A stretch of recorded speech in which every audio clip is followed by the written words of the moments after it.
Sa pagkabigo nga po ng Golden State Warriors sa kanilang game laban sa Los Angeles Clippers 124-119, tuluyan na nga silang nahulog sa play-in tournament sa West kung saan una nga nila ditong kakalabanin ng Memphis Grizzlies. At bagamat nakafocus ang Warriors next game, hindi para naman nakamove on agad ang team sa pagkatalo since masyado nga nitong naapektuhan ng lahat. At isa dyan sa mga nasaktan ay ang kanilang batang superstar na si Jonathan Kuminga na hindi man lang ginamit sa kanilang game. Yes mga idol, DNP si Kuminga ngayon sa napakahalagang laro nila kontra sa Clippers na dinamdam rin naman ito ng sobra since masyado nga po siyang napahiya sa mga fans. Marami nga sana ang nag-expect na matutulungan niya ang Golden State na makapasok sa playoffs gamit ang newly improved na laruan nito. Ngunit wala rin naman siyang naiambag sa team nang hindi siya paglaruin ni Coach Steve Kerr. At para mailabas sa kanyang sama ng loob,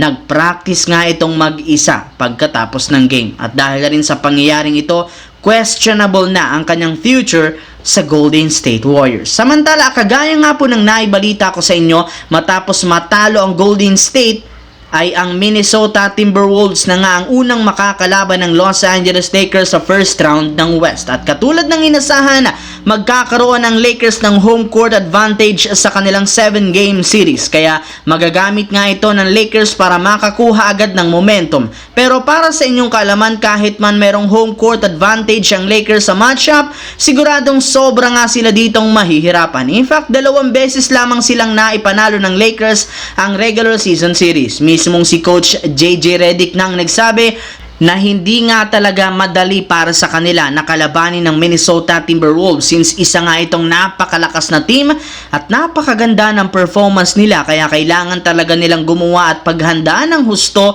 kung gusto nilang manalo. Pero hindi rin naman nila pwedeng maliitin si Edwards na maaga rin naman nga pong nagbabala sa Lakers matapos nitong sabihin sa interview na balak nga po nitong magkaroon ng revenge game kay Luka Doncic sa magiging serye. Gusto nga po niyang bawian si Luka since ito ang naglaglag sa Timberwolves last season sa West Finals, kaya lahat ng miyembro gigil na talon nito sa paghaharap nila sa first round. Sa kabilang banda, nagkaroon na nga sana mga idol ng pagkakataong maipanalo ng Miami Heat ang kanilang game laban sa Washington Wizards last day ng regular season. Ngunit sa hindi inasahan, natalo pa rin sila 118-119 kung saan nasayang ang performance ni Jaime Jaquez Jr. na nagtala ng 41 points, 10 rebounds, 7 assists. At dahil sa pagkatalo, bumagsak ang record sa 37 win, 45 losses bilang number 10 sa East. Pero hindi rin naman nakapagtataka ang pagkatalo since hindi rin naman nila dito pinaglaro sina Bam Adebayo at Tyler Hero.